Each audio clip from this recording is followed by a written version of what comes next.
Hello, I'm Andy Dahl, President and CEO of Capital Insurance Group. I want to thank you for taking the time to join us for this important series on fire safety education and awareness. In this video, you'll find practical tips and expert guidance on everything from prevention and emergency planning to home safety considerations and how to respond during high-risk fire conditions. Fires, whether in homes, businesses, or communities, can happen unexpectedly and have devastating consequences. That is why it's critical that we all take proactive steps. Here at CIG, we want to go beyond just ensuring losses after they happen. We want to prevent them from occurring or impacting our policyholders in any way. Our goal is simple: to help you stay informed, stay prepared, and stay safe. Let's get started. Hi, my name is Miranda Stewart and I'm the Catastrophe Manager Consultant for CIG. With a special guest today, my friend Amanda, who's going to talk to you about landscaping in a fire-wise environment. Thank you, Miranda. Hi, my name is Amanda Snodgrass. I am a horticultural specialist and I'm here today to talk to you about firescaping your yard. Amanda, for me, landscaping is something that is so personal and I really get the opportunity to express myself. But living in a fire environment, that can be a really difficult space to mitigate. What can we do to have these personal, special places, but not create risk? Yeah, that's a great question. Landscapes are really personal. They are an aesthetic that we each find and that we have different preferences for.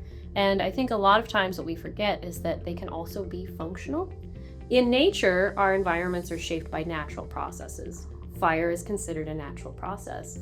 In the home environment, we have some control over the processes or the management that those processes influence. So, for example, what you choose to plant in your yard or how you choose to plant it can still be things that you enjoy, but can also reduce the risk to your home. And there's a lot of flexibility, which we're going to talk about today, in how you can use your landscape to both protect your home and still fit that personal interest and attraction that you have to your landscape. That's great. Can you tell us about the fundamentals of landscaping for fire? Sure.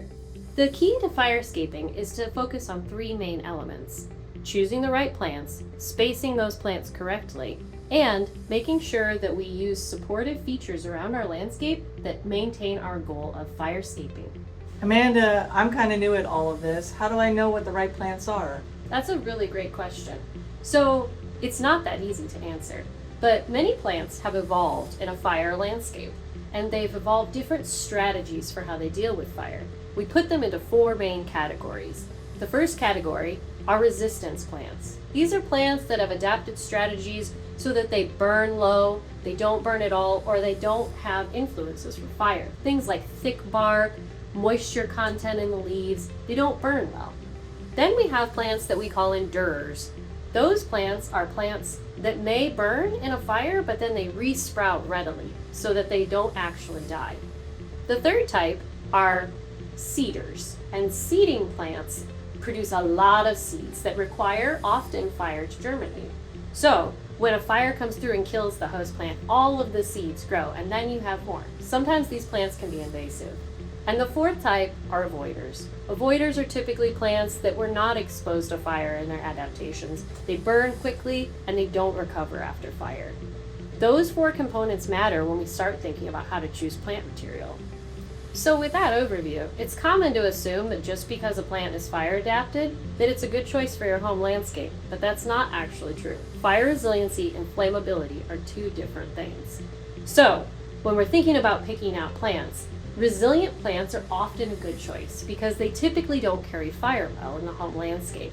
When you start thinking about your plants that have adapted to endure or seed a lot, oftentimes they're quite susceptible to fire because they regenerate from fire, not always making them a good selection. And of course, avoiders are always the highest risk because they are gone and they don't persist, and they also carry fire very quickly.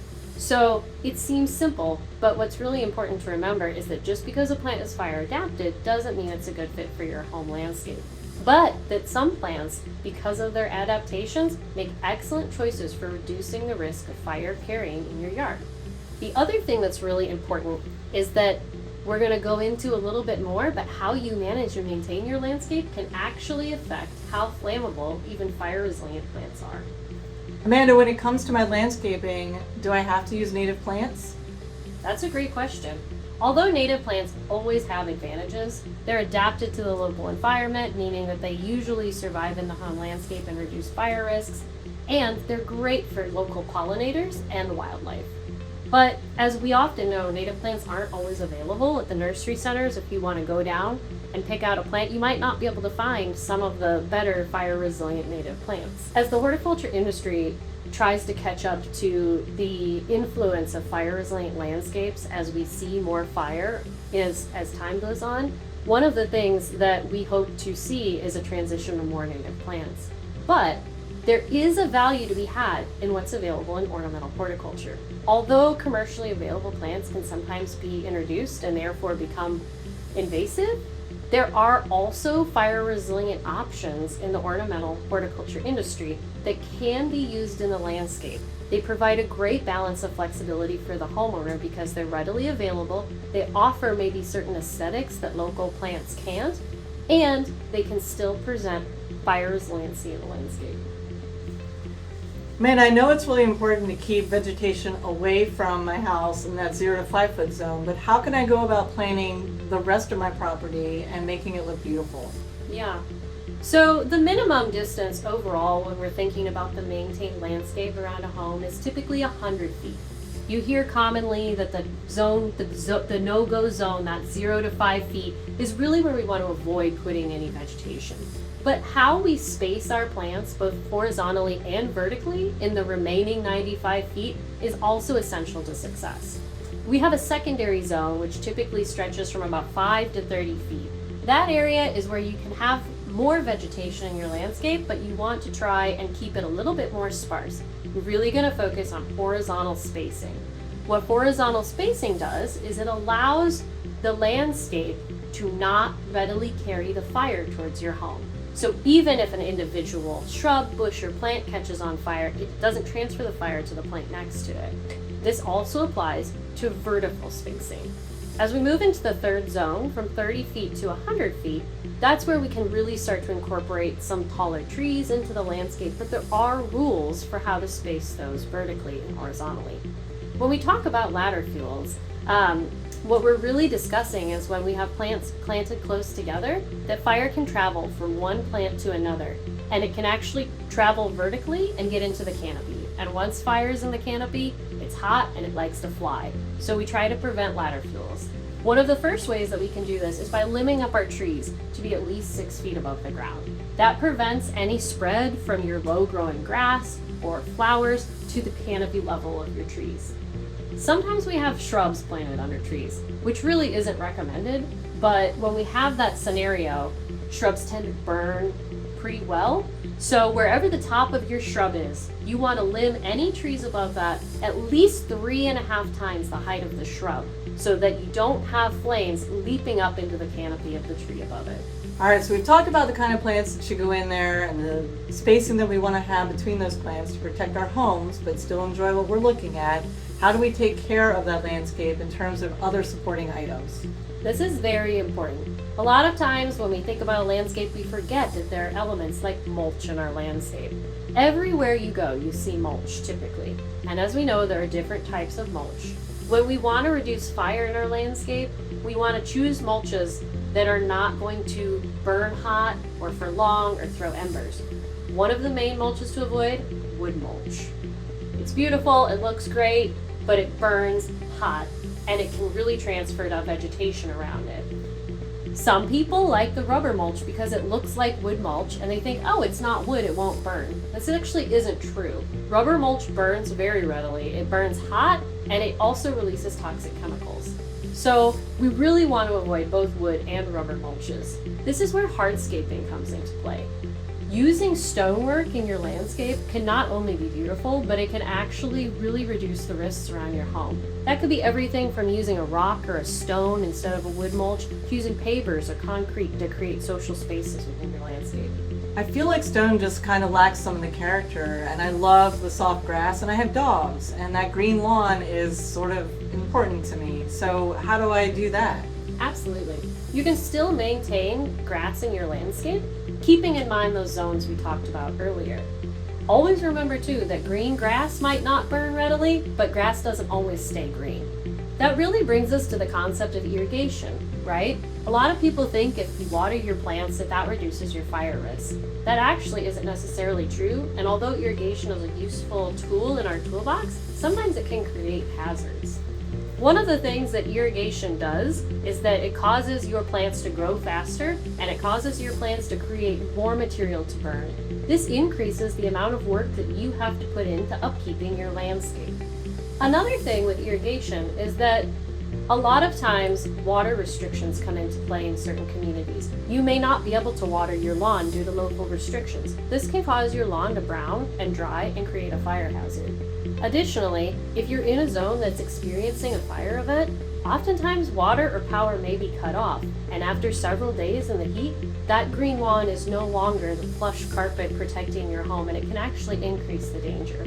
So, with that being said, you can still have a lawn, and it is beneficial to have irrigation in your landscape, but use them smartly, using the spacing and intermixing components like stone and hardscaping within the zones so that you can increase your safety. So don't rely on irrigation as my main tool. Do not rely on irrigation as your main tool. Another reason that native plants are often selected is because they tend not to need heavy amounts of irrigation to stay looking desirable in your landscape. Along with irrigation, what else do I need to think about when I'm managing my landscape? Okay, yeah, that's a great question. The first thing is to remember that it's never just a plant and forget in a fire ecosystem.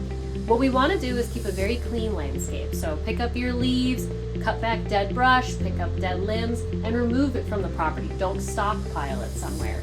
Good point. It's also really important that you keep your lawn at a reasonable height if you're managing a grass area, and that also you are cutting back limbs that might be near your house and mature trees that you haven't removed. Remember, you have a zone. If you have a large tree that's 20 feet from your house, keep the branches at least 10 feet away from any chimney or heat source around the top of your home. The other thing is that a lot of plants, naturally as they go, create dry material. For example, yucca, a beloved plant because it adds a lot of architecture to the landscape. It has beautiful blooms, and everyone assumes it's fire resistant because it's adapted and it does have strategies. But as they grow, they tend to die on the lower levels, creating a big brown bottom. That's highly flammable. Removing that dead material maintains that yucca in your landscape without creating a ball of fire in the event that you get an ember. Good to know. This is all really good information. Are there any other considerations for me? Absolutely. One of the things we forget is the other things in our landscape. Maybe you have patio furniture, a fire pit. Remember, even fencing materials can burn. A lot of people have wood fences, they have pergolas, other types of outdoor furniture. So just remember to be mindful about where that is in your landscape and what role that could play. This has been really valuable information, Amanda, and we appreciate your time. What is the main takeaway point you'd like us all to have? I think the most important thing to remember when we're creating a fire scene around us is that there's a lot of flexibility in terms of the plant materials that you can use, how to space them, and the materials that you use around them that can create a space that's beautiful but also reduces the risks to you, your home, and your family in the event of a fire. It's important to remember that landscaping is just one piece of the puzzle, and although it can help prevent fire spread in our yard, there's more that you can do to protect you and your home in the event of a fire. That's really important. Home hardening is another piece of the puzzle that brings together the reduction of risk and the resilience for your home, your family, and your pets. And we appreciate you taking the time to join us today. If you have further questions, you can always contact your local fire department, as they are an excellent resource. And we are working on some materials that we will have available for you to review so that you can continue to build the home of your dreams and reduce the risk to your property.